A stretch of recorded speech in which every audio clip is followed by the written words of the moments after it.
Welcome to Mindful Moments. Nourish your mind on the go. This video uses AI narration to present our original book analysis.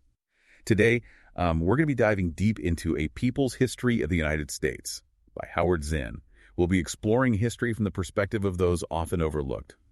You know, the everyday people who shaped America.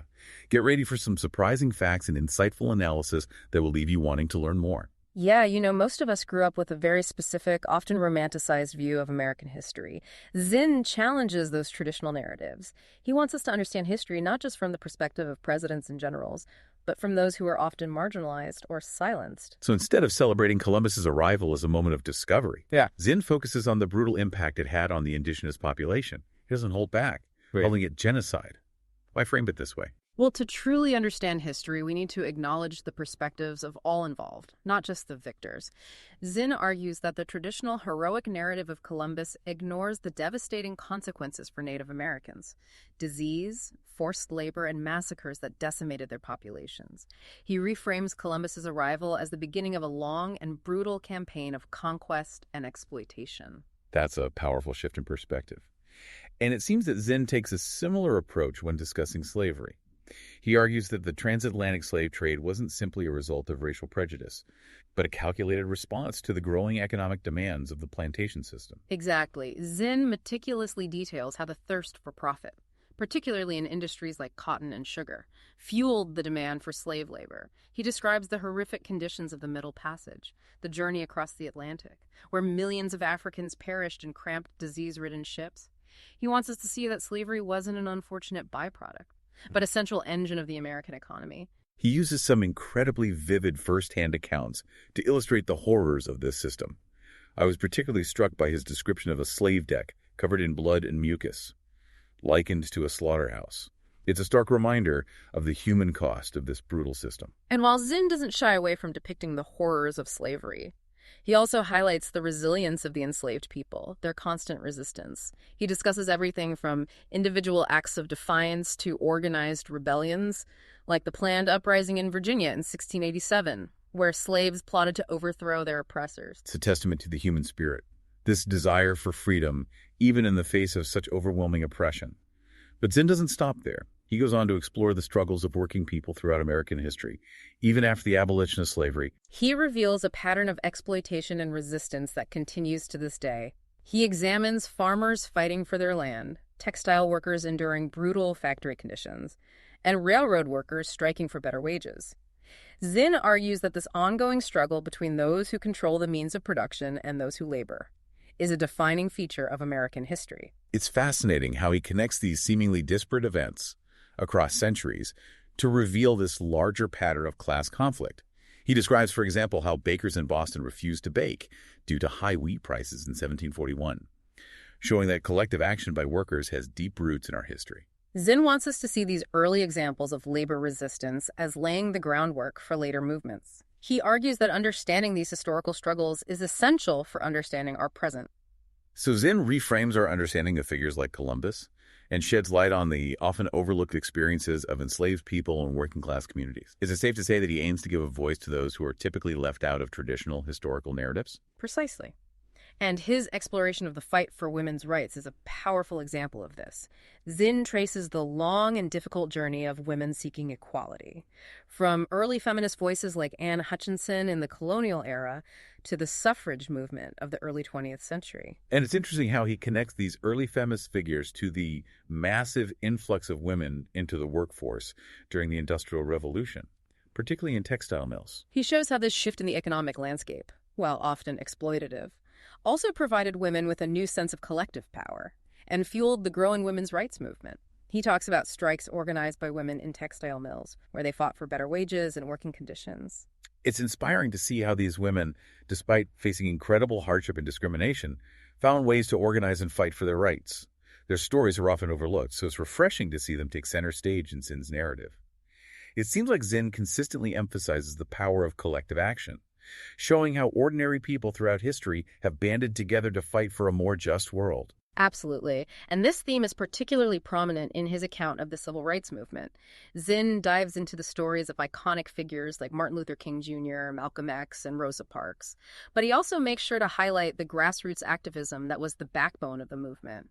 He wants us to see that the fight for racial equality was driven by the countless ordinary people who risked their lives and livelihoods to challenge segregation and systemic racism. He paints a vivid picture of this era, detailing the sit-ins, the freedom rides, the marches, and the incredible courage it took to face down violent opposition.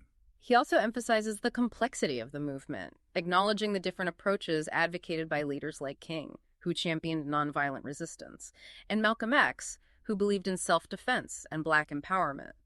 Zinn doesn't shy away from the tensions and disagreements within the movement, showing us that even in the fight for justice, there are often multiple paths and perspectives. It's a reminder that history is messy and nuanced, and there are rarely simple answers.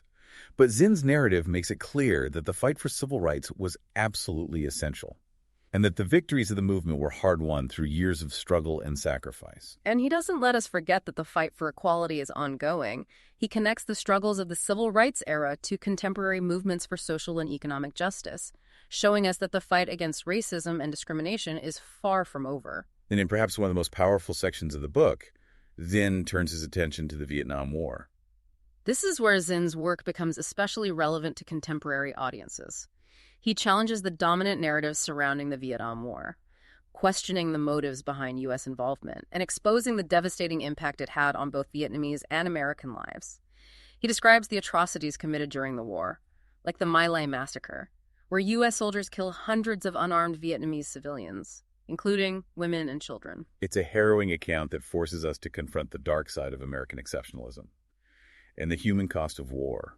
Zinn challenges us to question the narratives we've been told about patriotism and heroism, urging us to consider the perspectives of those who are on the receiving end of American military might. He also highlights the importance of dissent and the courage of those who spoke out against the war, both within the military and among the civilian population. He gives voice to the soldiers who refused to fight, the nurses who protested, and the students who organized, reminding us that dissent is crucial for a healthy democracy. Zinn's analysis of the Vietnam War is a powerful reminder that history is often written by the victors, and that we need to actively seek out alternative perspectives to get a complete and accurate understanding of the past. And throughout his book, Zinn emphasizes that history isn't just a collection of facts and dates. It's a living narrative that shapes our understanding of the present and informs our actions for the future. He shows us how the struggles and triumphs of the past are connected to the challenges we face today, reminding us that the fight for justice is an ongoing process. He wants readers to understand that they are part of this ongoing narrative, that they have a role to play in shaping the future. The powerful message that encourages us to engage with history critically, to question the narratives we've been told, and to use our understanding of the past to work towards a more just and equitable world. Zinn leaves us with a sense of hope and possibility, reminding us that even in the face of great challenges, ordinary people have the power to create change. He doesn't offer easy answers or simple solutions, but he empowers us to think critically, to question authority, and to never stop fighting for a better world. It's incredible how Zinn manages to weave together so many different threads of American history, connecting the struggles of Native Americans, enslaved people, working-class communities, women, and so many others into a single powerful narrative. Yeah, that's what makes his work so compelling. He reveals a pattern of oppression and resistance that runs throughout American history, challenging the notion that progress is linear or inevitable.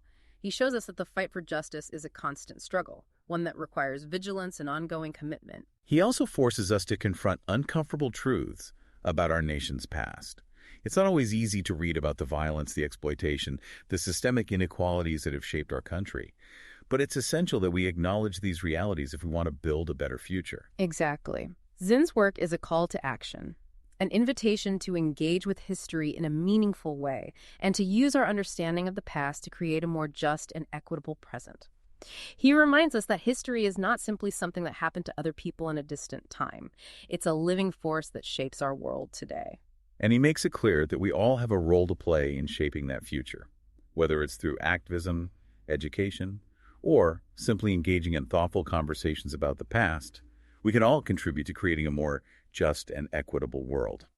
A People's History of the United States is a book that will stay with you long after you finish reading it. It will challenge your assumptions, expand your understanding of American history, and inspire you to think critically about the world around you. So to all our listeners out there, if you're ready for a thought-provoking journey through the complexities of American history, we urge you to pick up a copy of A People's History of the United States.